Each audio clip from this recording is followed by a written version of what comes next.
தமிழ்நாட்டில் 1 கோடி இளைஞர்கள் இந்த இயக்கத்தில் சங்கமமாகி இருக்கிறார்கள். ஒரு 39 ஆண்டு கால மேடை அனுபவம் கொண்டு பல விருதுகளை பெற்ற நான் என்னுடைய அந்திம நாட்களில் இந்த நாட்களை கருதுகிறேன். தமிழக வெற்றி கழகத்திற்காக உழைப்பதில் கிடைக்கிற உற்சாகத்தால், உத்வேகத்தால் நானே ஒரு 20 வயது இன்றைக்கு எனக்கு குறைந்திருப்பதாக நான் கருதி இந்த இயக்கத்தை ஒரு தமிழ்நாட்டில் ஒரு மோசமான அரசியல் சூழல்,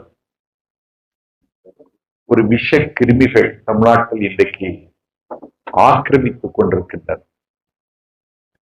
இவருடைய ஆதிக்கத்தை கேள்வி கேட்பதற்கும் இவருடைய ஆரக்கால்களை வெட்டி சாய்ப்பதற்கும் புறப்பட்டவர்கள் எல்லாம் யாரை எதிர்ப்பதற்காக வந்தார்களோ அவர்களிடத்திலே சரணடைந்து விட்டார்கள். ஆனால் சரண் அடையாத ஒரு தலைவனை தமிழகம் தேடிக்கொண்டிருந்தது. அந்த தலைவன் தான் தளபதி விஜய். எந்த பாகுபாடும் பார்க்காத உயர்ந்த வானத்தில் உச்சியில் பறக்கக்கூடிய பறவைக்கு தரையில் இருக்கிற மேடு வெள்ளங்கள் எல்லாம் சமமாக தெரியும். நம்முடைய தலைவர் விஜய் அவர்கள் உயர்ந்த வானத்தில் உச்சியில் பறக்கிற பறவை. எனக்கு தெரிந்து தமிழ்நாட்டு அரசியல் வரலாற்றில் ஒரு தலைவர் வெளியே வருகிறான் என்றால் அலை அலையாக, அணி அணியாக இத்தனை மக்கள் அவருக்காக காத்திருக்கிறார்கள் என்றால் தமிழ்நாட்டில் தளபதி விஜயை தவிர இன்னொருவர் அவருக்கு முன்னும் இல்லை. லட்சக்கணக்கான மக்களினுடைய இதயத்தில் தங்க சிம்மாசனம் போட்டிருக்கிற தலைவர் இன்றைக்கு களத்துக்கு வர இருக்கிறார். எடுத்த எடுப்பிலேயே ஆட்சிக்கு வர முடியுமா என்று ஏளனம் பேசுகிறவர்கள் இன்னும் இருக்கிறார்கள். அவர்களுக்கு சொல்லியிருங்கள், எடுத்த எடுப்பிலேயே ஆந்திராவில் NTR அதிகாரத்திற்கு வந்தார். NTR இன்னும் இருக்கிறார் தமிழ்நாட்டில் விஜயின் வடிவத்தில் என்பதை நமக்கு சில அறைகூவல்கள் இருக்கின்றன, ஆபத்துகள் இருக்கின்றன, சங்கடங்கள் இருக்கின்றன. இன்னும் சொல்ல போனால் நாஞ்சில் சம்பத்திற்கே நினைத்ததை பேச முடியாத அளவுக்கு நெருக்கடிகள் இருக்கின்றன. இந்த நெருக்கடிகளை எல்லாம் எதிர்கொண்டு வெற்றி செம்மொழிக்கு தலைவர் வரத்தான் போகிறார். அவருடைய சொல்லுக்கு இன்றைக்கு ஒரு முக்கியத்துவம் கிடைத்திருக்கிறது. அதுதான் எனக்கு ஆச்சரியம். ஏன்னா கச்சத்தீவை விட்டு கொடுத்து விட்டார்கள். இப்பொழுது கச்சத்தீவை விட்டு கொடுத்தவர்களை மீட்கப்பட வேண்டும் என்று சொல்லுகிறார்கள். எல்லா தலைவரும் அதை சொன்னாலும் எங்கள் தலைவர் விஜய் சொல்லுகிற பொழுது அதற்கான அதிர்வு எங்கே கேட்கிறது என்றால் இலங்கையில் கேட்கிறது.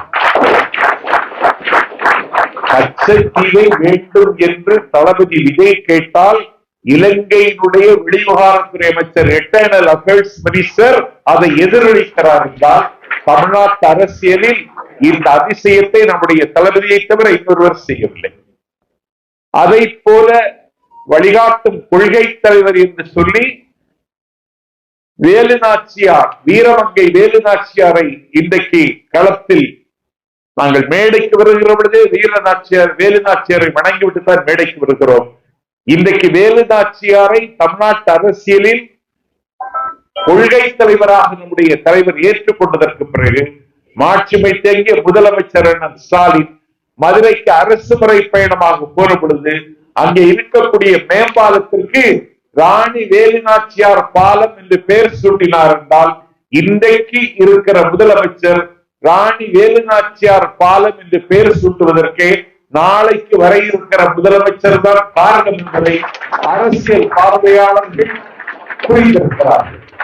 நேற்றைக்கு நீங்கள் செய்தித்தாள் படிப்பவராக இருந்தால் எங்கள் தளபதியினுடைய கருத்திற்கு எவ்வளவு மரியாதையை இந்த சமூகம் கொடுக்கிறது என்பதை நாம் புரிந்து கொள்ள முடியும். ஏனென்றால் அப்படி எல்லா இடங்களிலும் ஒரு அதிர்வை, ஆச்சரியத்தை உருவாக்குகிற தலைவர் நமக்கு கிடைத்திருக்கிறார். இங்கே எந்த பாகுபாடும் இல்லை, இங்கே எந்த மேடு பள்ளங்களும் இல்லை.